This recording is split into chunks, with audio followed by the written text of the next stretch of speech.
है तो हम श्री शिवाय नमस्तु। महाराज दुनिया के लोग नहीं समझते कि शंकर पर जल चढ़ाने का क्या लाभ है। शिव महापुराण कहती है अगर एक दिन शिव महापुराण की कथा कहती है मंगलवार को अगर शिव जी के मंदिर में शंकर के मंदिर में जाकर एक लोटा पानी चढ़ाया जाता है तो हमारे कार्य में उन्नति होती है।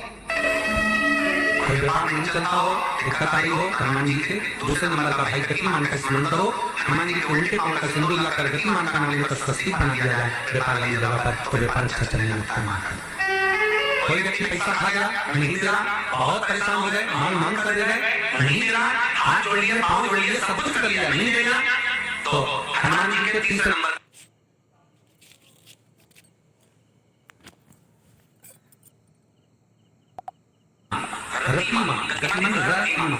रतिमान का नाम लीजिए। पीपल के पत्ते पर लाल सिंदूर से जो व्यक्ति पैसा लेकर आया उसका नाम लेकर बैरपुर में पानी में अपनी कामना करके रतिमान का नाम लेकर छोड़ दीजिए। 15 दिन में रतिमान ऐसी उतावली मांगना चाहता है कि उसको हाथ जोड़कर वो फूल लगाकर जल का ढिला करने से पैसा लेता है। रतिमान का स्मरण किया है। ध्यान दीजिएगा, हनुमान का एक स्मरण पंचमुखी हनुमान का एक भाव जैसे बहुत ज्यादा तकलीफ अगर व्यक्ति को हो, ये बहुत कष्टमय जीवन चला, हार गए हर जगह से और तकलीफमय जीवन चल रहा है तो पंचमुखी हनुमान का एक शिव महापुराण और स्कंद पुराण का एक बड़ा सुंदर मंत्र है। उस मंत्र को आप सब एक बार हमारे साथ में बोले, ओम नमो हनुमते रुद्र अवताराय सर्व शत्रु संहाराय सर्व रोग हराय सर्व वशीकरणाय रामदूताय स्वाहा। बस इस मंत्र को हाथ में काली तिल लेकर एक जोड़ लेकर और गूगल लेकर थोड़ा सा उसमें गाय का घी डालकर कंडे को या अग्नि को जलाकर इस मंत्र का 11 बार 21 बार जाप कर अपनी कामना कर छोड़ दीजिए। कैसा भी रोग हो, बीमारी हो, कष्ट हो, दुख हो, तकलीफ हो, 21 दिन के अंदर वो आनंद आना प्रारंभ कर देता है। इस मंत्र स्कंद पुराण का, शिव महापुराण का ये मंत्र मूल कच्चा पंचमुखी हनुमान सुख दे। और एक और चीज याद रखिए हमारा, यदि कोई काम के लिए जा रहे हो, कोई व्यापार के लिए जा रहे हो या नौकरी करने के लिए जा रहे हो, लगने में भी बहुत तकलीफ आ रहा है, सर्विसिंग में भी बहुत कष्टमय हो गया, तो निवेदन करूंगा 5 पीपल के पत्ते पर बेसन के 5 लड्डू घर में बने होंगे, गाय के घी के 5 लड्डू रख लो, उस लड्डू के बीचों बीच एक आटे का दिया और उसमें तिल्ली का तेल डालकर इसी मंत्र का प्रयोग कर पंचमुखी हनुमान का किसी हनुमान के मंदिर में जाकर, दक्षिण मुखी हनुमान के मंदिर में जाकर उसको रखता रह जाइए। इसके बाद आप काम के लिए जाइए, आपका काम सफल हो जाएगा। आपको किसी को नहीं करना पड़ेगा, कोई हाथ जोड़ना नहीं पड़ेगा, किसी को पानी नहीं करना पड़ेगा, तुरंत काम। बस इस मंत्र का स्मरण कर पंचमुखी हनुमान का भूतेश्वर जो मंत्र है उसको करेंगे। पूरे घर में वास्तु के हिसाब से केवल एक दीवार ऐसी होती है जहां पर हनुमान जी का चित्र लगाया है। चाहे तुम पर्वत उठाने वाला चित्र लगा हनुमान जी का, चाहे बेडोल लगा, चाहे रामायण पढ़ने वाला लगा, चाहे लंका दहन करने वाला लगाओ, चाहे राम नाम जपने वाला लगाओ, चाहे लक्ष्मण को संजीवनी देने वाला लगाओ, चाहे मौन मुद्रा में लगा दो, चाहे स्तुति में लगा दो, चाहे भजन में लगा दो, हनुमान जी का कोई भी चित्र लगता है तो ना पूर्व में लगेगा, ना पश्चिम में लगेगा, ना दक्षिण में लगेगा। हनुमान जी का अगर चित्र लगता है तो उत्तर की दीवार में दक्षिण को देखते हुए केवल एक ही स्थान।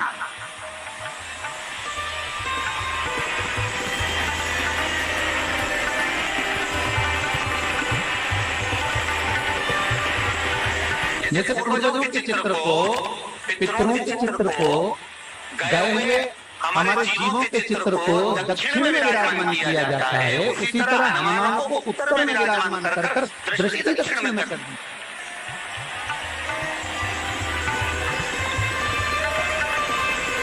घर में हनुमान के जितने फोटो होते हैं उसको केवल दक्षिण दिशा में लगाना, उत्तर दिशा में लगा बिठाते हैं और दक्षिण की ओर उनकी दृष्टि होना चाहिए, दक्षिण की ओर उनका मुख होना चाहिए।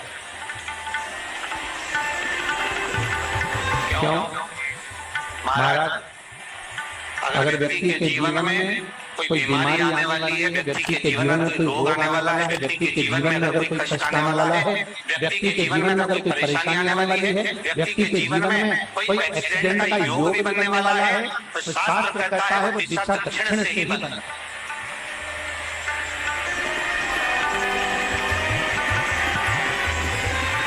ये दक्षिण की दिशा है, यम की दिशा। यहाँ संपूर्ण परिवार के साथ यमराज अपने आनंद में निवास करते।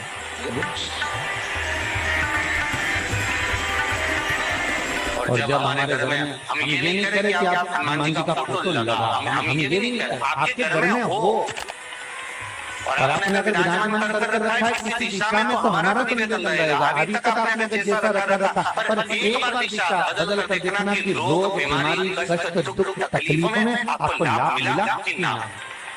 हनुमान जी ने केवल दक्षिण दिशा की ओर अगर मुख कर हमें विराजमान कर दिया, फोटो ही विराजमान किया। हम ये नहीं कहेंगे आपसे कि आप बाजार से फोटो खरीद के लाओ फिर लगाओ, नहीं, आपके घर में हो तो आप लगा दीजिए, आपके घर में हो तो विराज।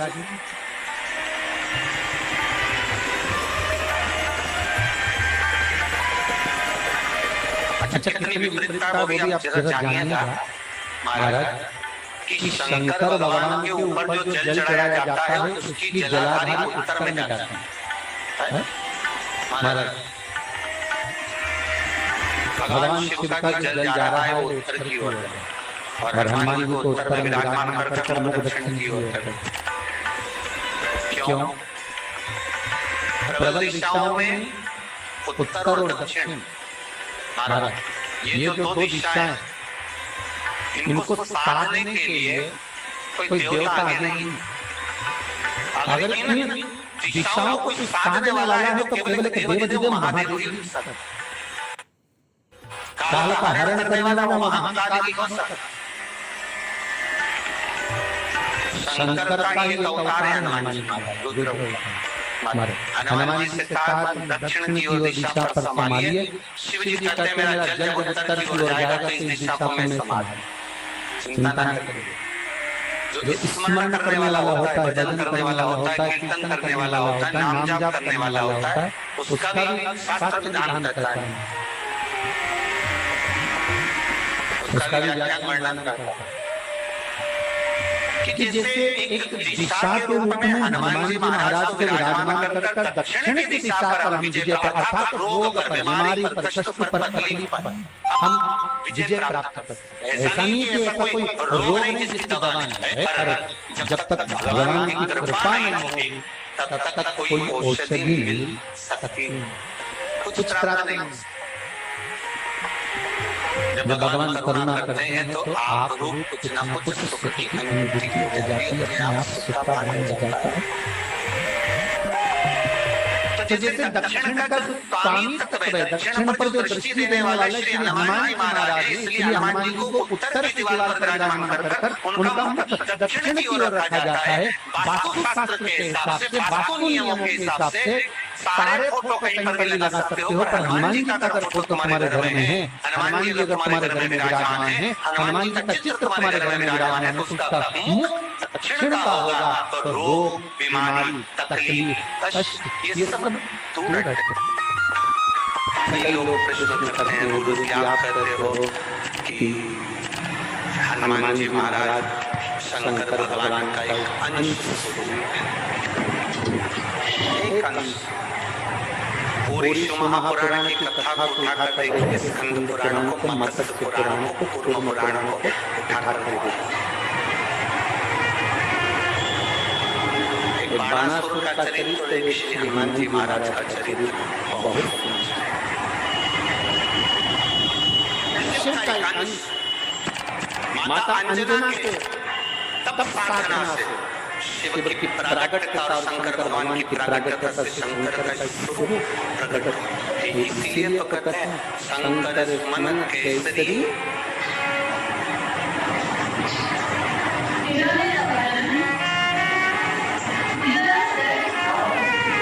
शिव का एक स्वरूप है हनुमान जी। हम तो हमेशा कहते हैं अगर आप हनुमान जी का भी दर्शन कर रहे हैं तो ये अंदाजा लगाकर रखें कि आप शंकर का दर्शन कर रहे हैं। आप शंकर का दर्शन कर रहे हैं तो ये अंदाजा लगाकर रखें कि आप हनुमान जी का दर्शन कर रहे हैं। सब एक, कोई भेद नहीं, सब कोई भेद नहीं। देवताओं आप एक बेलपत्र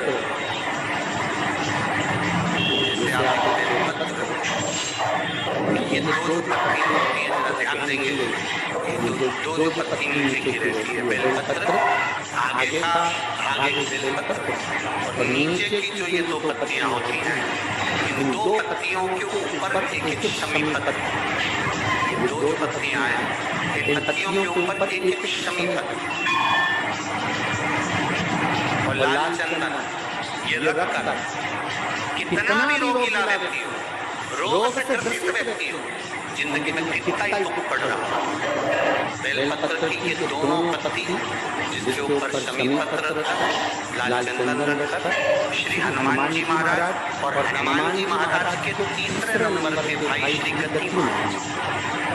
हनुमान जी कितने भाई हैं?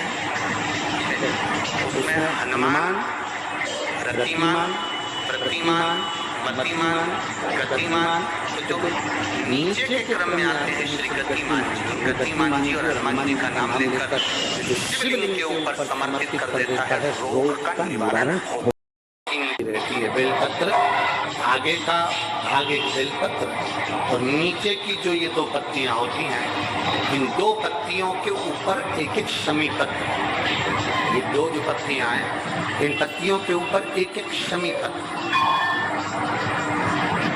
और लाल चंदन ये रखकर कितना भी रोगीला व्यक्ति हो, रोग से ग्रसित व्यक्ति हो, जिंदगी में कितना ही दुख पड़ रहा हो, बेलपत्र की ये दोनों पत्ती जिसके ऊपर शमी पत्र रखकर लाल चंदन रखकर श्री हनुमान जी महाराज और हनुमान जी महाराज के तीसरे नंबर के भाई श्री गतिमान जी। हनुमान जी कितने भाई हैं?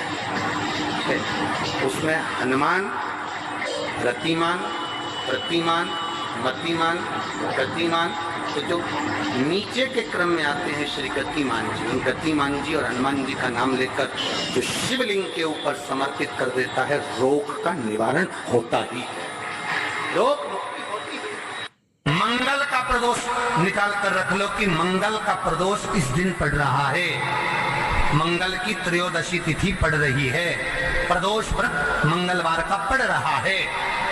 और जिन लड़का लड़की को मंगल होते हैं, जिन कन्या और वर को मंगल होते हैं, केवल शंकर भगवान के मंदिर में जाकर चौमुखी दिया, 4 बत्ती का दिया आटे का, उसमें घी डालकर लड़की शंकर भगवान के मंदिर में मात्र 7 बार शंकर पे से उतार कर 3 बार स्वतः उतार कर शिव के मंदिर में रख देती है, उसका मंगल आड़े आता ही नहीं है, मंगल नहीं आता सामने। मंगल प्रदोष व्रत का इतना महत्व है महाराज। जब जिस महीने में जो प्रदोष पड़ा करे, जब प्रदोष पड़े, बन सके 1 बेलपत्र, बन सके 5 बेलपत्र, शमी पत्र, हरे मूंग, हरा मूंग, बेलपत्र, एक कलश के अंदर थोड़ा सा पानी लेकर 1 बेलपत्र, हरा मूंग, शमी पत्र डालकर और उसमें थोड़ा सा गुड़ डालकर भगवान शिव का स्मरण कर कर प्रदोष काल में, मान लो कोई काम आपका बहुत जरूरी है, बहुत दिनों से आप थक गए हैं, नहीं हो रहा, कर्जा बढ़ रहा है, धन नहीं आ रहा, व्यापार नहीं चढ़ रहा, या कोई समस्या बहुत प्रबल है, कोई एग्जाम में बैठ रहे हो, नहीं हो रहा, परीक्षा भी दे दी है, रिजल्ट आने ही वाला है, तो भी प्रदोष काल में, प्रदोष के समय वो जल, मूंग, शमी पत्र और बेलपत्र और गुड़ का शंकर के शिवलिंग को समर्पित करना प्रारंभ कर दो। 2 या 3 प्रदोष करोगे, बाबा आपकी मनोकामना शीघ्र पूर्ण कर देगा। शंकर भगवान पर चढ़े हुए जल जब नीचे की ओर आता है, जिस जगह पर जल गिरता है उस जगह पर मात्र एक दुर्वा प्रदोष के दिन अपनी कामना कर इस शरीर के सुख के लिए शंकर भगवान के जल गिरने वाले स्थान के पास में अवधूतेश्वर महादेव के नाम से रख दी जाती है, तो जिंदगी में कभी बड़ी बीमारी नहीं आती।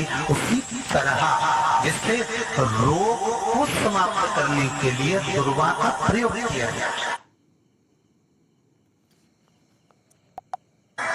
ऐसा योग लगे आपके जीवन में कि आप जिस व्यापार को आपने करा उस व्यापार में आपको फल नहीं मिला, फिर आपने व्यापार चेंज करा, फिर बदल कर देखा, फिर उस व्यापार को कर देखा, उसमें फल नहीं मिला, फिर आपने वापिस व्यापार को बदलने का विचार किया। तो हमारा निवेदन रहेगा उस व्यापार को बदलने से पहले एक काम जरूर कर दें। 3 स्थान पर बेलपत्र को चढ़ाकर देखिएगा।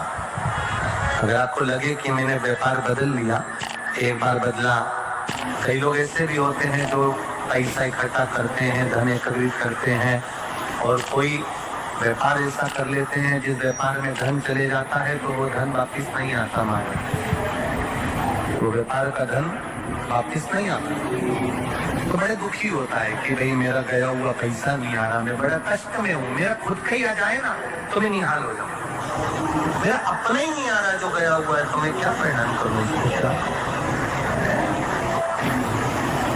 उनके लिए भी ये प्रयोग, ये शिव विद्येश्वर संहिता का ये भाव बड़ा सुंदर है।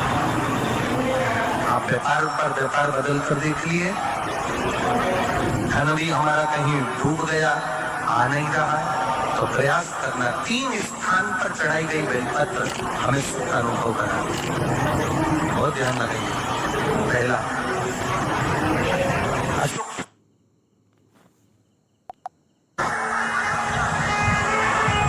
अब ये बेलपत्र जब भी आप चढ़ाएंगे तो रविवार की अगर प्रदोष पड़ जाए, कौन से दिन? रविवार की प्रदोष के दिन ये प्रयोग अवश्य कर देखिएगा। ज्यादा बार नहीं करना है, केवल एक ही बार करना, बाबा स्वयं कृपा करेगा। अपने मंदिर में, अर्थात अपने घर के पास कोई मंदिर हो, शिवालय हो, देवालय हो, जहाँ शंकर भगवान विराजमान हो, शिवलिंग हो, ऐसी जगह पर अवश्य करें। हमें कहीं दूर जाकर ये प्रयोग नहीं करना, अपने शिवालय, अपने जो घर के आसपास में शिवालय हो वो। एक बेलपत्र अशोक सुंदरी वाली जगह। अब उसको अशोक सुंदरी की जगह पर भी चढ़ाने का तरीका क्या है? जब हम बेलपत्र चढ़ाएंगे तो उस बेलपत्र को चढ़ाते समय आपकी जो बेलपत्र की डंडी है, वो बेलपत्र रविवार प्रदोष के दिन का ये उपाय है। ये बेलपत्र की जो डंडी है, इस डंडी का भाग शिवलिंग की ओर होना चाहिए। ये जो डंडी है, इसका भाग अशोक सुंदरी पर जब चढ़ाएंगे तो शिवलिंग की ओर इसका भाग होगा। दूसरी, बेलपत्र को जब हम समर्पित करेंगे, जया, विषहरा, शामलीवारी, दौतली, देव, मान लो जलाधारी ऊपर नहीं है शंकर जी के, तो उसका स्मरण करकर 5 कन्याओं का नाम लेकर जया, विषहरा, शामलीवारी, दौतली, देव, इनका स्मरण करकर शंकर भगवान के शिवलिंग पर बेलपत्र रखेंगे। बेलपत्र कहाँ रखना है? आप अगर यहाँ बैठे हो तो आपके विपरीत में डंडी